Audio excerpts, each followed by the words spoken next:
네, 먼저 우리 권명옥 권사님께서 기도해 주셨듯이 이번 몽골 사역자 세미나 주님 안에서 무사히 또 은혜 가운데 마치게 허락하여 주신, 인도하여 주신 주님께 감사드리고, 또 섬겨주신 한 분 한 분의 모든 손길,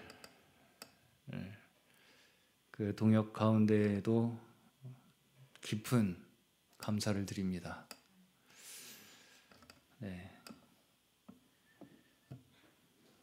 한 열흘 남짓 되죠. 정확히는 12일 정도 세미나 일정을 진행을 하였었는데, 정신없이 숨가쁘게 지나갔습니다. 이렇게 또 시간이 지나간 것도 오랜만에 느껴보는 경험인 것 같은데, 참 어떤 면에서 뭐 피곤하지 않다고 말하면 거짓말이겠지만, 저도 한 하루는 거의 그냥 꾸벅꾸벅 졸면서 지낸 것 같은데요. 네. 근데도 불구하고 또 이렇게 주님 앞에 나오는 시간이 가장 기다려지고요. 네. 우리 성도님들과 함께 주님 앞에서 찬양 드리고 말씀 나누고 기도하고 하는 이 시간만큼 가장 즐거운 시간이 없는 것 같습니다. 또 특히나 우리 말씀을 받아 가신 몽골 사역자분들께서 그 말씀을 마음에 깊이 간직하셔서 이제 주님께서 하실 일이 남았습니다. 또 우리가 뒤에서 기도할 일만 남았고요. 네. 우리가 무엇을 할 수 있겠습니까? 네. 기도하고 주님 앞에 아뢰고 간구하고 함으로써 또 우리가 바라는 것이 무엇이겠습니까? 네. 몽골 땅에도 주님의 사랑하는 백성들이 주 안에서 안식하고 평안을 누리고, 또 더 나아가서는 주님의 나라를 이 땅 가운데 이루게 하는 그 나라의 백성들로, 또 복음의 씨앗들로서 그 땅에 심겨지기를 바라는 마음밖에 저희는 없는 줄로 믿습니다. 우리는 그것을 위해서 우리 또한 존재하는 자들이고, 그것을 위해서 일하는 자들이고 기도하는 자들인 줄로 믿고요. 계속해서 기도해 주시고, 그 몽골 땅에 사실 참 저는 저도 사실 안지 뭐 오래됐다면 오래됐다고 할 수 있는데, 또 불구하고 참 알면 알수록 알기가 어렵다, 그런 생각이 많이 들어요. 사실 우리가 한국 사람도 사실은 서로 다 안다고 말하기 어려운데, 이 다른 문화권에 또 사실 계속 같이 지내지도 못하는 그런 상황 속에서 우리가 그들의 모든 어떤 상황을 이해한다 이렇게 말할 수는 없는 것 같고, 그저 하나님의 진리의 말씀을 통해서 그들의 속에서부터 변화되는 그 생명의 능력이 역사하시기만을 바랄 뿐입니다. 우리가 뭘 알아서 그 문제를 해결해 준다 이런 차원이 아닌 것 같고요. 네. 우리가 서로가 다 사실은 말씀 앞에서 변화되는 것 외에는 답이 없는 자들이기 때문에 서로가 말씀 앞에 같이 함께 나아가자, 이런 우리 심정으로 함께 기도해 주시고 또 관심해 주시기를 바라겠습니다. 오늘 계속해서 그래서 이제 고린도전서 4장까지를 거의 제가 세보니까 한 10번 정도의 메시지에 걸쳐서 나눴더라고요. 1장에서 4장을. 그래서 제가 지금 사실은 몽골에 만약에 제가 가게 되면 이 고린도전서 1장에서 4장을 가지고 함께 좀 나눠볼까 그런 생각을 하고 있습니다. 이 고린도전서 앞부분의 말씀이 저도 사실은 제가 이 고린도전서 말씀을 영동중앙교회에서 부교육자 부목사로 있을 때 새벽 기도에서 나눴었어요, 한번. 근데 그때와는 또 다르게 이 말씀이 어떤 면에서는 지금 저희에게 또 실제로 거기 사실은 그 영동중앙교회도 그때 당시에 문제가 그 교회 내에 있었던 상황이었기 때문에 그래서 그때도 그 말씀을 제가 선택해서 나눴었는데 또 저희 이 상황에서 또 또한 이 사실은 반복되는 문제들이기 때문에 그리고 특별히 또 이번에 제가 이렇게 말씀을 새롭게 또 묵상하고 나눌 때 이 속에 우리에게 가르치시는 말씀들이 얼마나 우리의 사실은 폐부를 찌르고 정말 우리의 뼈와 골수와 모든 것을 갈라내시는 그 날카로운 말씀의 검이 이 안에 있다는 것을 더 깊이 느끼게 되는 것 같습니다. 그래서 정말 이게 말씀으로만이 우리가 해결이 되는 것이지 말씀이 먼저 어쨌든 해결이 돼야 말씀으로 먼저 우리가 해결이 돼야지 어떤 방법으로 우리가 뭔가 해결을 할 수 있다 이렇게 접근을 하는 것 자체가 사실은 한계가 있다 이렇게 생각이 들고요. 우리 온 교회가 함께 한 마음 한 뜻으로 말씀에 빛 앞에 나아갈 수 있는 축복을 누렸으면 좋겠습니다. 그래서 고린도전서 이제 1장에서 4장까지는 저희가 나누었듯이 교회에 있었던 분쟁의 문제에 대해서 계속해서 이야기를 했었죠. 그리고 이 분쟁은 결국 사람의 교만으로부터 나오는 것이다. 이렇게 이제 결론이 지어졌었습니다. 교만이 서로를 대적하게 만들고 다투게 만들고 자랑하게 만들고 결국은 나누게 만든다는 것이죠. 그래서 갈라디아서 5장을 보시면 육체의 일에 대해서 이제 말씀이 나오는데요.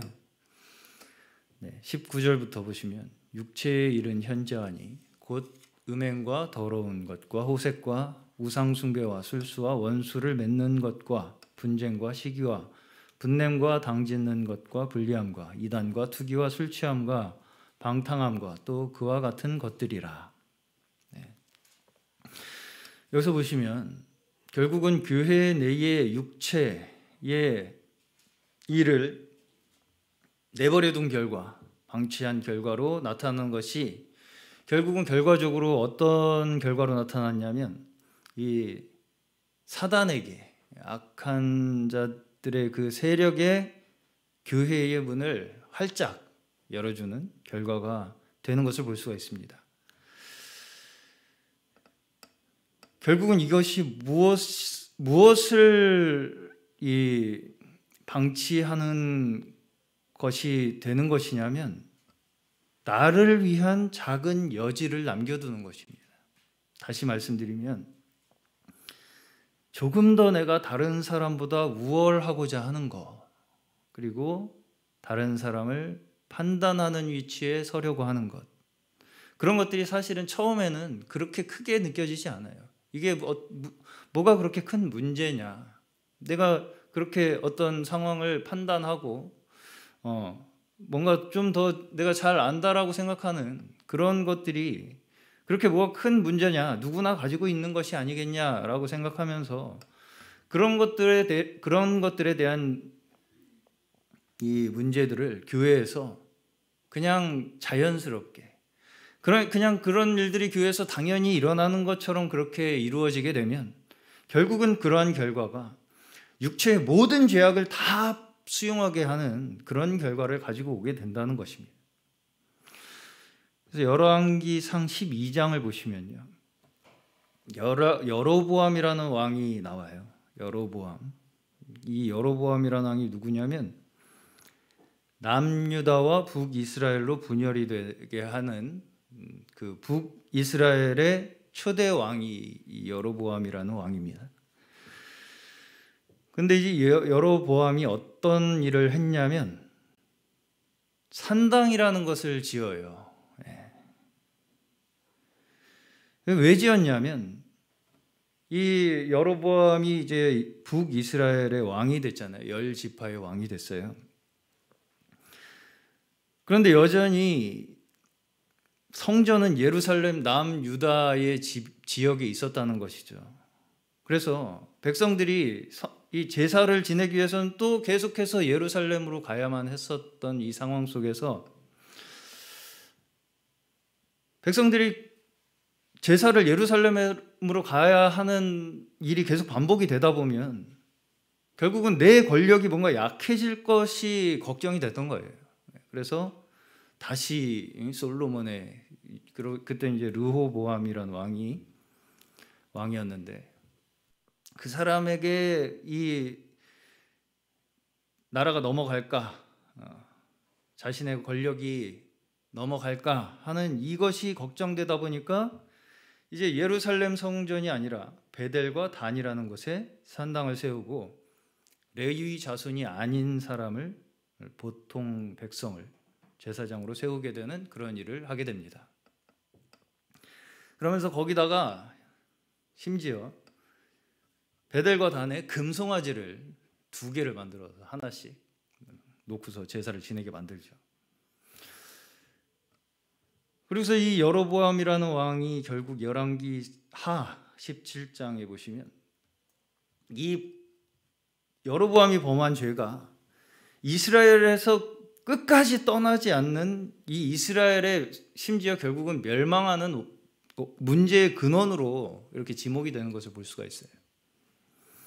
결국은 이 여로보암의 이 산당을 짓고 우상 숭배한 죄로 인해서 북이스라엘이 아수르에 의해 멸망하는 결과를 가지고 오게 됩니다. 그런데 여기서 보시면 사실은 여로보암도 하나님께서 직접 세우신 왕이었어요.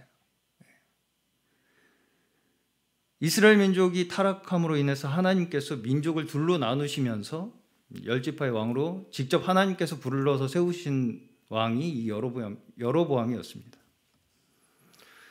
심지어는 이 열왕기상 11장을 보시면 언약을 세우세요. 여로보암에게도 똑같은 비슷한 언약을 세우십니다. 네가 만약에 내 말에 순종하고 잘하면, 내 길로 행하며 내 눈에 합당한 일을 행하면, 내 종 다윗의 행함과 같이 내 윤례와 명령을 지키면 내가 너와 함께 있어 내가 다윗을 위하여 세운 것 같이 너를 위하여 견고한 집을 세우고 이스라엘을 내게 주리라. 이런 약속까지 하신단 말이야, 하나님께서 여로보암에게. 그런데도 불구하고 여로보암은 이 하나님의 약속에 대해서는 전혀 생각도 안 합니다. 바로 즉시 여로보암은 나라가 갈라지자마자 거의 산당을 세우기로 결정을 합니다.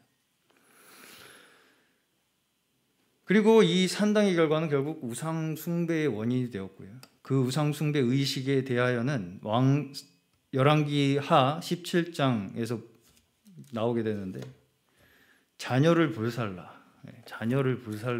의식이 있었고요. 그래가지고 여기 보시면 아드람멜렉과 아남멜렉에게 드렸다, 이렇게 기록이 되어 있습니다.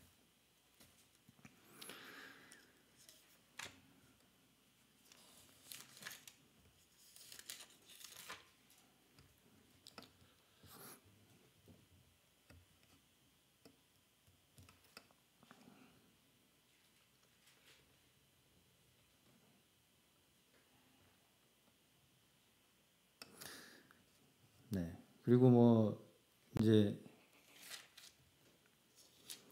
17절 보시면 17장 17절 보시면 자기 자녀를 불 가운데 지나가게 하고 복술과 사술을 행하고 스스로 팔려 여호와 보시기에 악을 행하여 그 노를 격발케 하였으므로. 이런 이제 이 여로보암이 처음에 시작한 이 작은 하나의 산당의 사건이 수많은 우상숭배의 원인이 되었어요, 결국은. 그리고 이 우상숭배들은 이렇게 수많은 복술과 사술, 또 자기 자녀를 심지어 불에 던지고 불 가운데로 지나가게 하고, 또 이제 이 성경의 많은 부분에서 보시면 우상숭배 의식에는 반드시 성적인 의식이 결부되어 있음을 우리가 볼 수 있습니다. 이 사술 이런 데 있어서 말하자면 이 우상숭배에 있어서 예언을 하는 의식들이 있거든요. 그 예언을 하는 의식에는 반드시 이 성적인 의식이 거기에 결부가 되어 있어요. 그리고 이 선지자들의 예언에 의하면 이 우상숭배가 곧 이스라엘 백성들의 음행이라고 이렇게 많은 선지자들이 기록을 하고 있죠. 그래서 고린도전서 10장에서는 발람 사건으로 인해 죽은 2만 3천 명이 또 간음으로 죽었다, 이렇게 또 기록을 하고 있습니다. 결국은 우리가 이 말씀들을 통해서 볼 수 있는 게 뭐냐면, 인간이 가지고 있는 근원의 문제 중에 굉장히 핵심적인 문제가 이 음행의 문제라는 거예요. 저희가 가끔 이렇게 사회에서도 발생하는 사건들을 보시면 참 어떤 면에서 일면 이해가 잘 가지 않는 부분들이 가지 않는 사건들이 뭐냐면, 이 정치인들이나 또 굉장히 사회적인 뭐 명망이 있는 사람들이라거나 사회적 지위, 또 명예, 사람들에게 존경받는 위치에 있는 사람들이 한순간에 이 도덕적인 문제로 나락으로 떨어지는 것을 우리가 보게 됩니다. 물론 이것이 어떤 우리가 성적인 인간의 이 기본적인 욕구라는 면에서 문제로 접근할 수도 있겠지만, 근본적으로 이것이 우리가 하나님을 떠난 인간이 우상숭배를 하는 것 그 자체를 음행하는 것으로 이렇게 비유하는 것으로 우리가 볼 때도, 인간이 가지고 있는 어떤 이 욕구, 이 음행에 대한 특별히 이러한 욕구가 그렇게 단순하게만 흘러가지는 않는다라는 것을 우리가 좀 느낄 수 있습니다. 근원적으로 1장에서부터 이야기한 이 고린도전서 1장에서부터 이야기한 이 분쟁의 문제는 결국 교만이 원인이죠. 그런데 이것도 겉으로 보았을 때는 어떻게 보이냐면, 나는 누구에게잖아요. 결국은 나는 바울에게, 나는 아볼로에게 어떤 사람이 중심이 된 것 같죠. 겉으로 보기에는 어떤 사람을 내가 중심을 삼아서 그 사람을 내가 뭔가 존경을 하고 그 사람을 중심으로 내가 따르겠다라는 것처럼 보이지만, 결국은 그 중심에는 다 내가 있다는 거예요. 내가. 표면적으로는 어떤 사람을 위하고 어떤 사람을 존경하는 것처럼 보이지만, 결국 그 속에는 하나님의 종으로 여기는 것이 아니고 자신을 위한 사람으로 여긴다는 거죠. 그리고 다 자기가 내 생각 속에서 누구든지 다 판단할 수 있는 것으로 여기고 있다는 것입니다. 그렇기 때문에 사도 바울은 4장에서 하나님의 종으로 나를 여겨라, 이렇게 이제 말씀을 하고 있죠. 그것이 곧 스스로 교만하여진 것이라고 이렇게 말씀을 하고 있는 거예요. 그것이 스스로 교만하여진 거라고. 모든 사람 머리 위에서 다 누구든지 다 교회를 섬기는 사역자조차도 다 내 눈 아래서 내가 판단하겠다라고 하는 그 시각, 그 관점, 그 생각 자체가 스스로 교만하여진 상태다라고 이야기를 하고 있는 거예요. 우상에 대해서 성경에서 어떤 표현이 자주 나오냐면 부어 만든 우상이라는 표현 자주 들어보셨을 것입니다. 이 표현이 굉장히 자주 나와요. 성경에서 부어 만든 우상. 부어서 만들었다는 거죠. 무슨 말인지 이해 가시죠? 이게 무슨 얘기냐면 자기 손으로 만들었다는 거잖아요. 결국 우리 손으로 만들었다는 거예요. 내가 부어서 내가 내 우상을 내가 만들었다는 것입니다. 그래서 결국은 내 손으로 내가 숭배할 대상을 스스로 만들었다라는 것을 강조하는 것이 이 부어 만든 우상이라는 표현이에요. 그러니까 다시 말하면 겉으로는 내가 뭔가를 숭배하고자 하는 것처럼 누군가를 존경하는 것처럼 보이지만 결국 그 목적이 무엇이냐면 다 나를 위해서 내가 만든다는 거예요. 나를 위해서 내가 만드는 그게 우상의 실체라는 것입니다.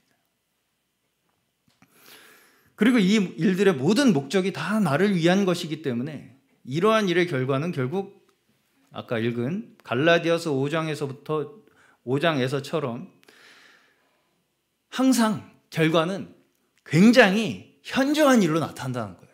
육체의 현저한 일들로 나타난다는 것입니다. 그러지 않을 수가 없어요. 왜? 다 나를 위하기 때문에 그 모든 일들의 목적이 우상을 숭배하는 그 목적도 다 나를 위하는 것이기 때문에 그 우상 숭배의 결과가 굉장히 무슨 고귀한 결과로 나타나지 않는다는 것입니다. 다 육체의 현저한 일들로 나타난다는 것이죠. 음행부터 시작해요. 그게. 그리고 분쟁, 싸우는 것, 미워하는 것, 시기 이러한 것들로 나타난다는 것입니다. 뭔가 굉장히 거기에 큰 의미를 부여하는 것처럼 보이죠. 뭔가 있어 보이고 나 자신을 위한 것이 아닌 것처럼 생각해요. 어떤 절대적인 대상을 향해서 내가 경배를 하고 뭔가 숭배를 하고 그것을 따르는 것처럼 보이지만 결과적으로 그것이 어떤 결과를 가지고 오는가, 이것이 그 사람이 무엇을 숭배하고 있는가를 증명한다는 것입니다. 그리고 그 속에는 반드시 음행과 원수 맺는 것, 시기와 분냄, 당짓는 것과 분열함, 이단과 투기, 술 취함과 방탕함이 있다는 것입니다. 그 속에는 반드시 그것이 따라온다는 거예요. 여기서 음행이 의미하는 바는 물론 성적인 의미가 거기에 포함이 되어 있지만 더 나아가서 더 넓은 의미에서 봤을 때는 극도로 자신의 욕구를 위한 행동, 극도로 나를 위한, 나 자신만을 위한 행동 그 자체가 바로 음행이라고 얘기하는 거예요. 자신의 쾌락을 추구하는 것이 내 인생의 목적이 될 때, 내 쾌락 그 자체가 나의 인생의 목적이 되면요, 그 사람, 그것이 목적이 된 그 사람은 다른 사람을 절대로 인격으로 대하지 못하게 됩니다. 무슨 말씀이냐면 서로가 서로를 그저 욕구를 위한 대상으로만 생각하게 된다는 거예요. 그것이 결국 우리 인간의 죄의 본질입니다. 예를 들면 이 세상에서 지금도 계속해서 일어나는 일입니다. 내 욕구를 채우기 위해서 하는 행동들로 인해서 뭐가 생깁니까? 계속 피해자가 생기잖아요. 피해자. 성적인 범죄를 저지르는 결과로 피해자가 생기잖아요. 그 범죄자는 자신의 욕구를 위해서 한 행동이잖아요. 굉장히 단편적인 그 면이죠.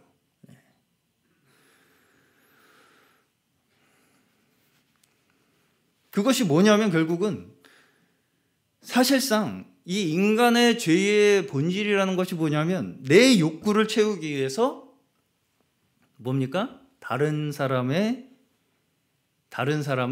희생하겠다는 거예요. 다른 사람이 희생당해야 해요. 내 욕구를 위해서. 이것이 사실상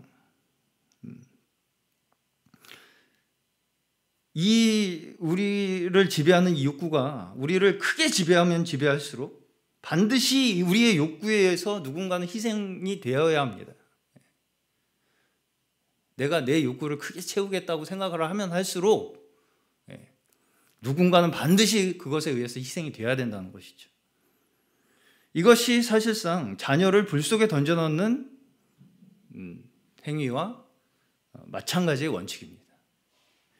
자신이 당장 먹고 살기 위해서, 삶을 내가 유지하기 위해서, 어떤 내가 가지고 있는 그 욕구들을 채우기 위해서 심지어 사람은 자녀까지도 희생시키고 또 다른 나보다 약한 어떤 사람들을 희생시키는 것이 인간의 욕구 충족의 원리라는 것이죠. 여기서 고린도 교회는 전반적으로 영지주의, 제가 몇 차례 자주 말씀을 드렸던 영지주의라는 사상에 계속 공격을 받고 있었던 것으로 보여요. 왜냐하면 계속해서 지식으로 경쟁을 하죠. 말로 뭔가를 해결해 보려고 하는 것 같은 그런 상황을 우리가 이 고린도전서 앞부분에서 우리가 볼 수가 있어요. 또 이 뒤에서 보시면 은사를 가지고 서로 자랑을 해요. 그러면서 뒤에 또 이제 그 뒷부분을 더 넘어가면 부활 신앙마저 흔들리고 있는 것을 볼 수가 있습니다. 부활을 믿지 않는 사람들이 그 가운데 있었다는 거예요. 전형적인 영지주의적 사상이에요. 전형적인 영지주의적 사상의 결과들입니다. 영지주의는 다시 말씀드리지만 이상과 이 현실을 분리해요. 이상적인 세계와 현실 세계를 분리합니다. 물질적 세계는 천하게 여기고 정신적인 세계만이 고귀한 것으로 그렇게 생각하는 것이 영지주의예요. 그러다 보니까 자기들이 뭔가 굉장히 고차원적인 것들을 알고 있다. 그런 것들을 우리는 추구하는 자들이다. 그것만으로 자신들이 그렇게 된 것으로 여기는 것입니다. 심지어는 이 고린도 교회에 다양한 은사들이 그 가운데 있었다는 거예요. 은사들이 그 가운데 있었다는 것이죠. 그러나 그 은사조차도 이 사람들은, 이 고린도 교회 성도들은 스스로의 우월함을 위한 것으로 이렇게 생각을 하고 있었다는 거예요. 이것조차도 보시면 나라는 사람 존재, 나라는 현실의 존재와 내가 가지고 있는 어떤 은사를 별개로 인식을 하는 거예요, 벌써. 영지주의라고 하면 우리가 뭔가 머리에 막 아는 것으로만 생각을 하기 쉬운데, 이렇게 내가 어떤 특별한 것을 가지고 있다는 그 자체를 가지고 나를 드러내고 다른 사람과 차별화를 하겠다라고 하는 그 모든 것들이 영지주의입니다. 그래서 내가 어떤 사람과는 상관없어요. 내가 어떤 은사를 가지고 있으면 나는 대단한 사람이 되는 거예요. 그렇게 생각하게 하는 게 이 은사주의입니다. 은사를 그런 식으로 생각을 하고 있었다는 것이. 여기에서 볼 때 고린도 교회는 복음과 지식주의가 이렇게 굉장히 뒤섞여 있었던 것 같습니다. 은사가 있었지만 은사조차도 혼돈 가운데 자신을 위한 것으로 그저 사용하고 자랑하고 있었다라는 것이죠. 우리가 교회에 어떤 은사자가 있으면 될 것처럼 생각하기 쉽습니다. 그렇지만 이것을 우리가 어떻게 사용하느냐에 따라서, 심지어 여기 고린도 교회의 상황처럼 심각한 음행의 문제까지도 교회 내에 공존할 수가 있다는 거예요. 은사가 있음에도 불구하고 교회 내에 또 이러한 심각한 음행의 문제까지도 함께 있었다는 것이죠. 그런데도 문제가 뭐였냐면 이들이 이 문제를 어떻게 해결해야 될지를 모르고 있었다는 것입니다. 각자 그냥 자기 가진 거 자랑하기 바빠요. 누가 누구 위에 있는가, 누가 누구를 가르치는 사람이 되는가에만 관심이 있고, 심지어 이런 이 문제가 발생을 하면 그 사람은 이제 내 경쟁 상대가 안 되겠구나, 뭐 이런 식의 생각밖에 하지 않았을 것 같습니다. 이 문제가 내 문제, 우리의 문제라고 여기질 않았다는 것이죠. 지식을 그저 더 쌓아서 더 내가 말을 잘하게 되고 더 뭔가를 더 잘 아는 사람이 되는 것에만 관심이 쏠려 있었다는 것이죠. 이게 무슨 얘기냐면 결국은 이 영지주의, 이 잘못된 치우친 가르침의 문제가 결국은 우리를 어떻게 만드냐면 현실을 인식하는 능력을 떨어지게 만들어요. 현실을 인식하는 문제를 떨어지게 만든다. 사실은 우리가 죄에 타락한 것을 창세기에서부터 어떻게 묘사를 하고 있냐면 지식을 알게 된 것으로 묘사를 하죠. 지식으로 우리가 타락했다. 결국은 우리가 우리의 문제를 뭘로 해결해 보겠다는 거예요? 지식으로. 네. 지식으로 우리가 가진 문제를 해결해 보겠다고 하는 데서부터 우리의 죄가 시작됐다는 거죠. 네. 이것이 바로 진짜 우리가 가진 문제를, 우리의 현실을 외면하고 있다는 것입니다. 우리의 현실은 뭐냐면 하나님을 떠났어요. 하나님을 외면하고 그 하나님의 법을 버리고 우리가 진짜 살 수 있는 그 하나님의 생명의 법을 버리고 서로 사랑하지 못하게 되었고 하나 되지 못하게 되었고 결국은 싸우게 되었고 죽이게 되었고 결국은 서로 그렇게 해서 멸망당할 것이 우리의 현실입니다. 결과는 뻔합니다, 사실. 이렇게 계속 가다가는 나올 결말은 뻔해요, 사실. 깊이 고민하지 않아도, 어떻게 해야 될지 고민하지 않아도 누구나 어느 정도 예상할 수 있는 결말이 뻔히 보입니다, 사실. 이게 어떻게 해결되겠습니까? 서로 그냥 자멸하고 끝나는 것이 이 인간의 모습이라는 것이죠. 그리고 사실은 누구나 다 알고 있어요. 뭘 알고 있냐면 우리가 서 있는 그 지식이라는 곳이 우리를 지켜지지 못할 것이라는 것을 다 알고 있어요. 그리고 사실 우리가 처해 있는 우리의 현실은 우리의 육체의 문을 우리가 조금만 열어도 반드시 현저하게 일어난다는 것입니다. 그것이 우리의 현실이에요. 아무리 우리가 지식을 막 열심히 쌓고 열심히 생각을 하고 고민을 해도 결국은 우리의 삶에 일어나는 일은 육체의 현저한 일이에요. 다. 우리의 삶에서는 여전히 이러한 일들이 일어나고 있습니다. 이게 우리의 현실이에요. 내 스스로 내 감정이나 내 생각이 통제가 안 됩니다. 그럴 때가 많아요. 그렇기 때문에 가정도 안정되지가 못해요. 그저 왜 내 삶에서 내 가정에서 이런 일이 일어나고 있는지 내가 정리가 되지 않은 채로 그저 내가 어디에 서 있어야 할지만 계속 찾아다닙니다. 그것이 우리의 삶이에요. 만약에 우리의 삶에서 자꾸 이렇게 우리가 뭔가 정리되지 않은, 내가 뭔가 이해하지 못하는 그런 일들이 자꾸 반복이 된다면 우리는 내 믿음이 과연 제대로 정립이 서 있는지, 심지어 나의 복음이 올바로 정립이 되어 있는지, 내 마음속에서 내 복음이 올바로 정리되어 있는가, 이것을 반드시 확인해야 합니다.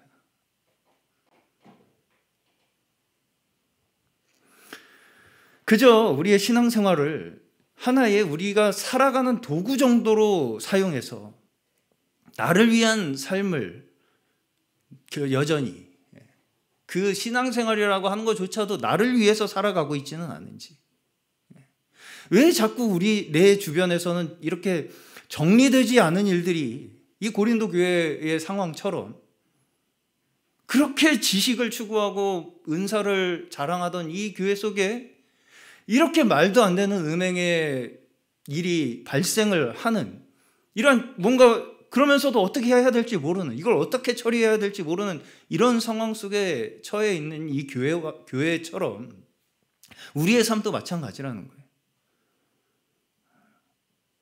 왜 나에게는 이렇게 뭔가 내 마음과 생각은 고차원적인 것을 추구하고 있는데 왜 내 삶은 이렇게 정리가 안 되지? 왜 자꾸 이런 일들이 계속 반복되지? 심지어는 사람으로서 하지 않아야 할 일들을 하고 있지는 않은지 스스로 돌이켜봐야 한다는 것입니다. 이런 일을 우리가 대할 때 우리는 마땅히 애통한 심령을 가지는 것이 우리의 심정인 줄로 믿습니다. 주님 앞에 우리는 마땅히 이러한 상황 가운데 무릎 꿇고 용서를 먼저 구해야 해요. 우리 모두가 죄에 대해서 무지함으로 벌어진 일이라는 것을 우리가 주님 앞에 고백하며 우리는 오직 주님의 구원의 손길을 간구하는 자들이 되어야 합니다. 이것을 여전히 우리가 계속해서 우리의 지식으로 해결을 해보겠다, 내가 스스로 내 문제를 해결해 보겠다라고 하는 그 발버둥이 우리를 더 깊은 나락으로, 진흙탕 속으로 빠져들게 만드는 거예요. 그래서 심지어 여기에서 사도 바울은 이러한 자를 사단에게 내어주었다 이렇게 이야기를 합니다. 이 범죄를 한 사람이 육신적으로 고통을 받더라도 그 고통 가운데서 주님께 다시 돌이켜서 주님 앞에 나아감으로써 그가 죄에서 벗어나 그 영은 구원받기를 원했던 것이죠. 우리의 믿음, 우리의 복음은 무엇이냐면요, 진정 우리의 모든 존재가 죄에서 벗어나 영과 혼과 몸이 보존되기를 원하는 것이 우리의 믿음입니다. 하늘에서 이루어진 일이 땅에서도 이루어지는 믿음이 우리의 믿음이고 복음이에요. 그저 우리의 생각 속에서 이루어지는 것으로만 안주하려고 하는 것은 우리를 점점 더 비현실적으로 만드는 거예요. 여로보암처럼 사실은 하나님이 왕으로 세우셨잖아요. 사실은 하나님께서 세우신 나라에 하나님께서 그렇게 하나님의 법도를 잘 지키며 다스리면 약속을, 그 견고한 집을 너에게 주겠다는 약속까지 하셨단 말이에요. 그게 자신의 현실이에요. 하나님께서 주신 그 자리, 하나님의 나라를 맡은 자, 그것이 자신의 자리인데 그 현실을 벗어나고 싶은 거죠. 그걸 내 것으로 온전히 취하고 싶은 거예요. 그것이 이 사람이 가지고 있는 비현실성이라는 것입니다.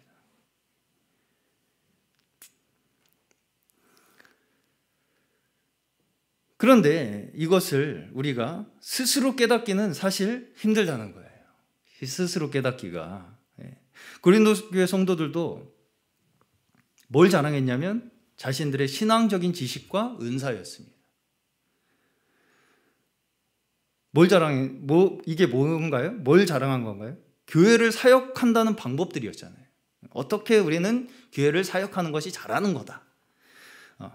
뭔가 내가 하나님을 위해서 이런 것들은 내가 알아야 한다. 내가 교회를 어떻게 섬긴다라고 하는 그 명분들이었습니다. 하나님을 섬긴다고 하는 명분들이었어요, 다. 이런 상황 속에서 자신이 가지고 있는 그 마음속의 숨은 동기를 스스로 깨닫는다는 것은 사실은 힘들어요. 몰라요. 내가 생각하기에 나는 교회를 위해서 하는 것 같아요. 그런데 그 결과들이, 우리가 생각하지 못한 결과들이 자꾸 교회 내에 발생한다는 것이죠. 그것은 결국은 다 그 속에, 그 마음속에 다 나를 위한 것들이 조금씩 다 숨어 있고 그것을 당연시하고 있기 때문이라는 얘기예요.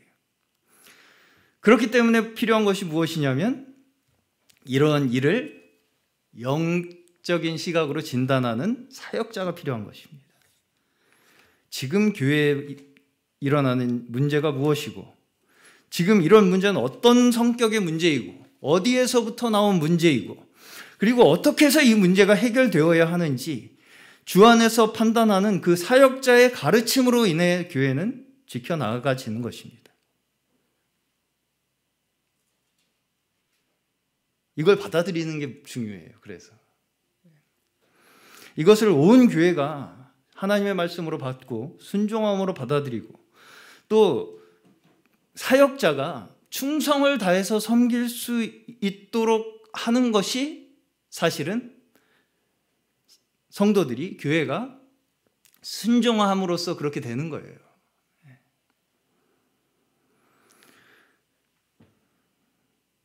그렇게 사역자로 하여금 충성을 다해서 교회를 가르치고 말씀을 증거하도록 할 때에 비로소 교회는 주님의 거룩한 몸으로서 더욱 정결하게 건축되어 나아갈 수 있는 줄로 믿습니다. 오늘 저희 모두가 주님 앞에서 우리가 각자가 가지고 있었던 과거의 우리의 생각들, 나를 위해 했던 모든 습관들, 그 행동들 모든 그러한 것들에서 옛날의 것들에서 벗어나서 오직 우리 모두가 주님을 위하여 또 교회를 위하여 살아가는 우리의 삶이 우리의 가장 큰 기쁨이고 삶의 목적이고 또 우리가 진정 생명의 길로 나아갈 수 있는 그러한 길인 줄로 믿고 함께 전진하는 저희 모두 되시기를 바랍니다. 특별히 또 몽골의 사역자들에게 주신 말씀 또한 이러한 교회를 건강하게 하는 문제가 없을 수가 없어요. 교회는 문제가 없을 수가 없고요. 사실은 그 문제를 우리가 해결해 나가는 그 과정 자체가 하나님의 인도고요. 그 과정에서 우리가 원하는 것은 남은 자가 되는 것입니다. 하나님께서 저희의 지각을 열어주시고 총명하게 하여 주시고 또 이 말씀 받아서 가신 우리 몽골의 사역자들도 하나님의 능력과 담대함으로 또 말씀 위에 굳게 선 그 믿음으로 말씀 증거하여서 하나님께 영광 돌리고 함께 승리의 기쁨을 누리는 저희 모두 될 수 있기를 바랍니다.